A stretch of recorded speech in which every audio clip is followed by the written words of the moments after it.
কানাডায় আসার পর এখানকার দোকান বা মলগুলোতে ঘুরে ঘুরে বাসনপত্র দেখার পর আমি একটা জিনিস আবিষ্কার করলাম। সেটা হচ্ছে এখানকার বাসনপত্র শুধু রান্নার জন্য নয়, এগুলো টিকে থাকার চূড়ান্ত পরীক্ষা উতরে এসেছে যেন। এমন মজবুত প্লেট, কাপ আর প্যান জীবনে আমি এমন দেখিনি।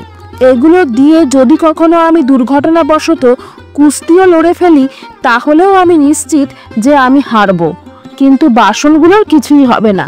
দেশে থাকলে হাত থেকে প্লেট পড়ে গেলেই ধরপড় করে উঠে দেখতে হতো ভাঙলো কিনা, কিন্তু এখানে প্লেট ফেলার পর শুধু শব্দই হয়।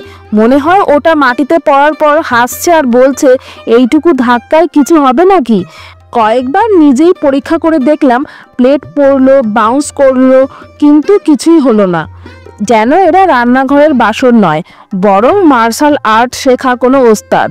এখানকার কফি বা চায়ের কাপ হাতে নিলে প্রথমেই মনে হবে এটা কি আসলেই কাপ নাকি ছোটোখাটো কোনো ওয়েট লিফটিং ইকুইপমেন্ট।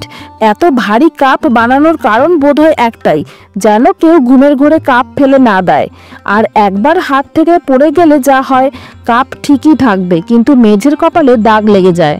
আবার ননস্টিক প্যান বলতে আমাদের দেশে যা বুঝি সেটার আয়ু সাধারণত কয়েক মাস, কিন্তু কানাডায় ননস্টিক প্যান এমনভাবে তৈরি হয় যে মনে হয় যুদ্ধের ময়দানে পাঠানোর জন্য বানানো হয়েছে। কয়েক বছর ধরে ব্যবহার করার পরও মনে হয় একদম নতুন। আর কাস্ট আয়রন কড়াই, এটা তো সত্যিকারের ঐতিহাসিক অস্ত্রের মতো। ঠিকমতো তেল লাগিয়ে যত্ন নিলে এই কড়াই দিয়ে কয়েক প্রজন্ম রান্না করা যেতে পারবে। আবার এখানকার জলের গ্লাসও এত ভারী আর পুরু যে মনে হয় বুলেট প্রুফ কিছু ধরে আছি। যদি কোনো কারণে হাত থেকে পড়ে যায়, গ্লাস ভাঙবে না, কিন্তু মেঝের টাইলস বিপদে পড়বে। এমনকি যদি কখনো আত্মরক্ষার দরকার হয়, তাহলে এই গ্লাস দিয়ে আক্রমণকারীকে কাবু করাও সম্ভব। কানাডার বাসনপত্র শুধু রান্নার উপকরণ না, এগুলো টিকে থাকার গল্প বলে। এগুলো কেনার পর আর নতুন কিছু কেনার দরকার পড়ে না, কারণ এগুলো এমনিতেই চিরস্থায়ী।